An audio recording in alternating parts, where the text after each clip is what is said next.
What's going on, guys? In this video I'm going to show you how I built this planter with 3 fence pickets. They were $1.98 each, which means less than $6 in lumber.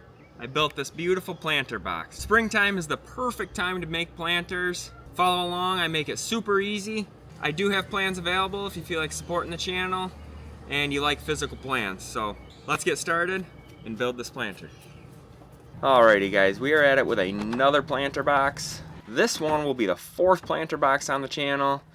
This one I'm calling the Rambler planter. So why so many planters, you might ask? Well, of all the planters I've made, I cannot keep up with demand during the spring and summertime. Planters are super popular. Everybody wants them in the springtime.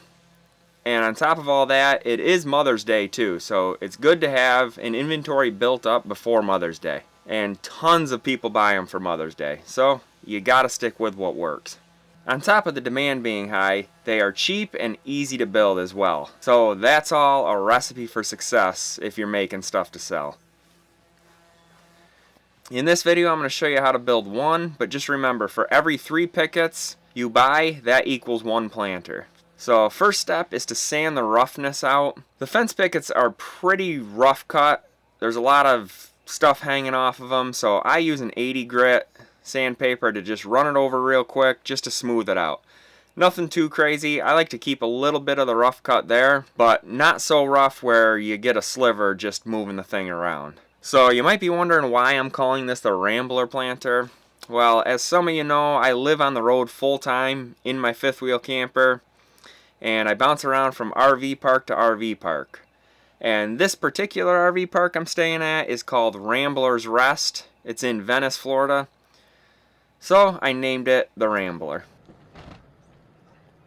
Alrighty, here we go with the cut lengths, and I'm not joking when I say I made this planter super easy to make. Just follow along. As I said, plans are in the description because I know some of you like to have physical plans in hand. But for starters, we're taking all 3 fence pickets and we're ripping them down to 3 inches. So now you should have 3 full lengths at 3 inches wide. And your 3 offcuts, which will be roughly 2 3/8.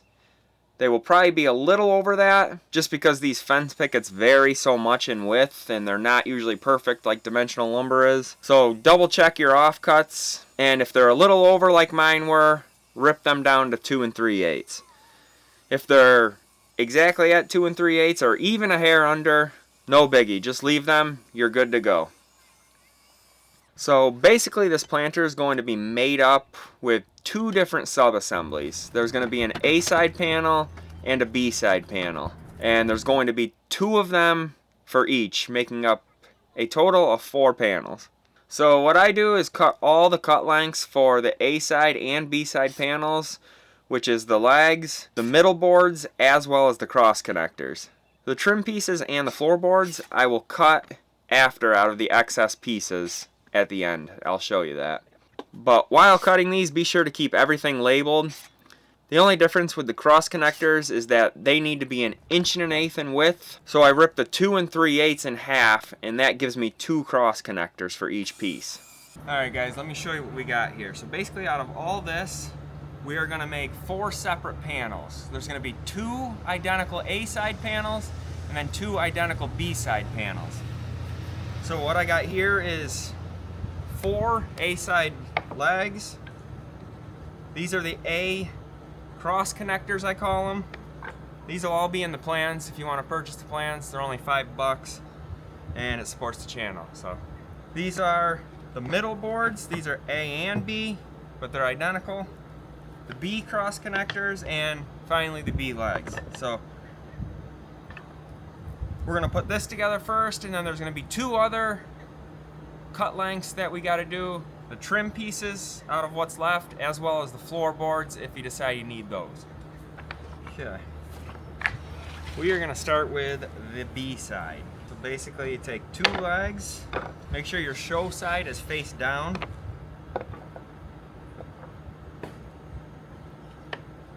Make it flush on top. You can pre-drill here. These screws say you don't have to, so I'm gonna give it a shot. I'm gonna install my screws at an angle because I couldn't find 1 inch. They only had 1 1/4 inches, and it's a little long if I go straight in. So I'm going to do it at an angle. Same with over here. Right, yeah. Now what we're going to do on the bottom is measure up 1 inch. Then you're going to mount another B cross connector right above that line. Then these are going to be, they're called the A and B middle boards. So what you're going to do is evenly space them. I think it's about 3/8 of an inch. And you can also add glue. I'm just using screws. But I highly recommend, if you're selling these, to add a little exterior wood glue as well. And then screw, screw, screw, screw.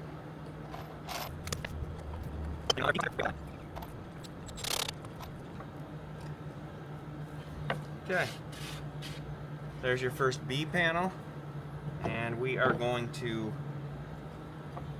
rinse and repeat that with the rest of these B side pieces. Okay, so hopefully that was easy enough to follow, but here's a little better view of me putting the other B side together. So as I said, the A panel is very similar to the B side, but because the B panel fits inside, in between the A panels, when fully assembled, we have to use the B panel as a reference for making the A panels. So that's why we do the B panels first. There's another one. Now we'll move on to the A panels. Alright, your A side panels are going to be similar but different. So take 2 of your A side legs and then take one of the B panels that you just built, and your A side panel is going to connect to the outside of your B panel. So make this flush right here as best as you can, and then all you're going to do is mark your cross connector pieces right there on both top and bottom. Flip it over and do that same thing here. Just on the cross connector pieces right there. Now what that's going to do is mark exactly where you're mounting your A side cross connectors. Straight up to that line.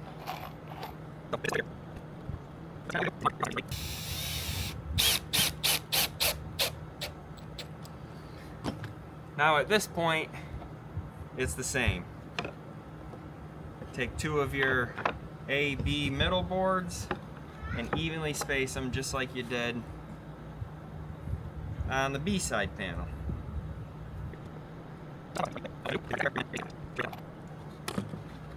Okay, there's an A panel. Rinse and repeat. I'll give you another view just like last time.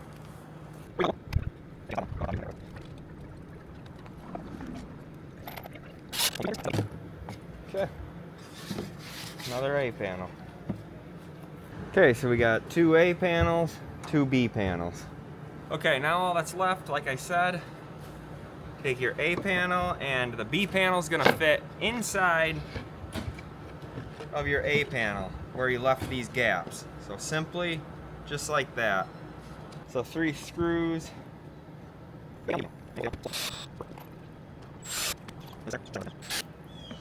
Take your other B panel over here, fit it right in. And then the only thing I like to do is when you're screwing these in, just match your screw holes, just so they look uniform.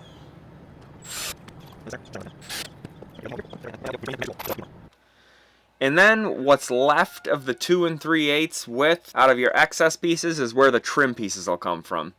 These are going to be cut at 45 degrees, and from the long point to the long point, it's going to be 15 3/8. Then you can just center them on top of the planter to make it look good, and glue and screw them. All that's left as far as the building goes is what's left of the 3-inch width pieces. So out of the excess of them, they will be cut to fit for the bottom of the planter, and those will be your floorboards. The trim in the floorboards may slightly vary, so always just double check your measurements according to your specific planter box. Then you just use a stain and a finish of your choice, and there you have it.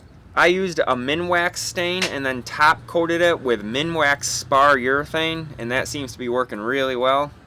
But many people ask how I'm selling my stuff on the road, and to be honest with you, I'm not really making this stuff to sell it.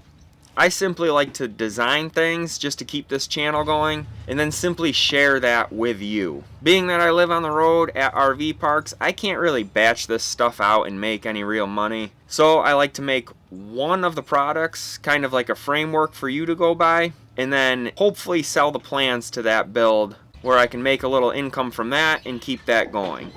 But what I would have done in the past is list them on Facebook Marketplace, and I have never had any problem selling what I make there. I would put these planters at probably 40 or 50 bucks a piece. But that'll do it for this video, guys. I hope you enjoyed watching it. Hope you followed along and built one yourself. And as always, stay tuned for the next video.